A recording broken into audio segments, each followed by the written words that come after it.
Let's now look at the second application of scalar product. That is basically resolving a given vector in two given perpendicular directions.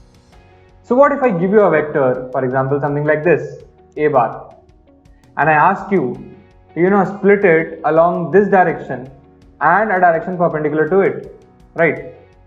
Or if I might just give you something like this, a bar, and I might ask you to split it along this direction and along this direction. For whatever purpose, I might just need, what is the effect of this a bar in this direction, right? Or I might just need, what is the effect of this a bar in this given direction, or basically the component, like how much of a bar is acting in this direction. I might just have any purpose. So splitting is something that we keep using again and again.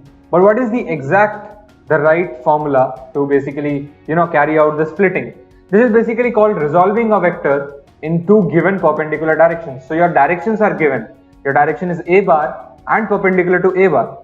Your vector is also given, and that's basically b bar. Now how do you split? That is the question. So it's not very difficult, because let the angle be theta between the given vector and the vector and the direction in which your vector has to be split, right? So if you look at it carefully, if you drop it here, this is the vector that you are looking for, because this is also known as projection. What we are going to see now is also called as projection formula. What do you mean by the word projection? What is its English meaning? It's nothing but if I throw light from top, right? What is the shadow's length? Right, that is basically the projection.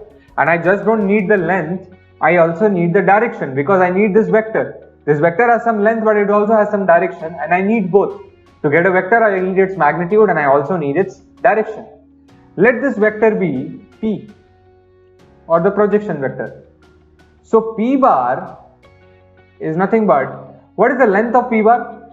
If you look at this triangle and this being 90 degree, this P bar has a length B cos theta, mod B bar cos theta. And this is in fact something that we've already seen, right? A lot of times I can actually write this mod B bar as B. It means the same thing. So B cos theta is the length of this. But I also need the direction, right? What is the direction of this vector? It's along A, right?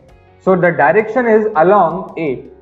So usually if we have to create a vector in a particular direction, what do we do? For example, if we have x-axis, y-axis, and I need a vector of two units along x-axis, what do? I write 2i. Why do I write this I? Because this is a unit vector along my given direction. So I multiply the magnitude to a given unit vector so that I can get my entire vector, right? So this is the magnitude, and I need the direction. The direction is accounted for by the unit vector. So if a bar is the direction, a cap will be the unit vector. This is the vector that I was looking for. This is actually the final answer. But in fact, in order to make it more simple, we need to actually use, so where are we using dot product here? So what we will actually do is, let this be as it is. What is cos theta? Cos theta is nothing but a bar dot b bar by a into b, or mod a bar into mod b bar, right? Means the same thing, because a dot b is equal to ab cos theta, right? So cos theta is a dot b divided by ab. This quantity into a cap. A cap is nothing but a bar by a, or mod a, right? Mod a bar. So a bar, so once again I am specifying mod a bar can be written as a. So a bar by mod a, this is our unit vector. Anytime if you need a unit vector, what do? You actually take the vector, and you divide that with the magnitude of the same vector, you get a unit vector along this direction, right? That's what I've done. So this b can be cancelled. So final expression, and this a can be multiplied, their magnitude, right? That's basically magnitude. So in fact, let me write it in the magnitude form, a dot b by mod a bar square, or a square, whatever it is, into a bar. This is your projection vector. This is the final useful formula. In fact, a lot of times when you need the vector in its complete form, like this is the vector in the complete form with both its magnitude and direction. As you can see, this A dot B will give some scalar, you're dividing that with some scalar. This entire thing is some scalar. It's being multiplied to a vector. So this entire thing is a vector. That vector is your P bar, right? So I hope you have understood this. I hope you have understood how you've actually derived the projection formula.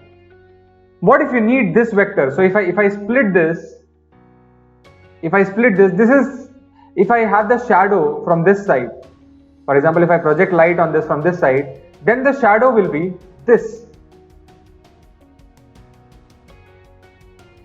This will be the shadow's length. So this is my vector which is perpendicular to A. So now I have seen how to split a vector in a given perpendicular direction, but I also need to see, how to split a vector in a given direction, but I also need to see how can we split this in its perpendicular direction, right? Also in this direction. So what we simply do is basically these two, let this be your vector, let this be PE bar. So this PE bar is this vector, P bar is this vector, but the resultant is this. As you can see, this thing is of parallelogram. This vector, if you take these two as arms and if you make a parallelogram, then this green thing is the diagonal, right? That means this B is the resultant of PE bar and P bar, right? So I can write here that, and this is basically coming from parallelogram law only. PE bar plus P bar is my resultant, which was B bar, right? So PE bar can be written as B bar minus P bar. P bar is something that I already know because I've already derived it. So let me write that final expression here, because ultimately you don't need to derive the perpendicular directions formula separately. You can just use this, and this is the technique. So basically PE bar is nothing but B bar minus A bar dot B bar divided by mod A bar square into A bar. So I hope you're able to see that A bar right in the corner there. This is another useful formula. So these two formulas, this formula and this formula, is what we were having this section for. These will actually help you split a vector in two given perpendicular directions. So what you can see is they are given. In fact, we've already been using this, where if this was my x-axis, this was my y-axis, then I already have been using this.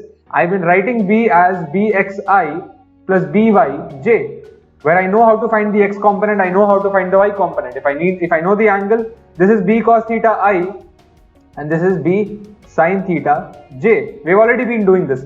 But what if you need to split it in directions which are not I and j? So I and j is very easy. But if you want to split this in some other given direction A bar, then you can use this formula and this formula to carry out the necessary splitting, right? So with this we complete the applications of scalar product section also. In fact, I would just like to mention a few more points about as far as the application is concerned, where it's used in physics. I would like to give a few formulas where dot product is actually directly used, maybe just one or two, to help you understand how it's actually helpful in physics. But as far as the mathematics part is concerned, we finished looking at the applications of scalar product. Let's look at a few more physics applications.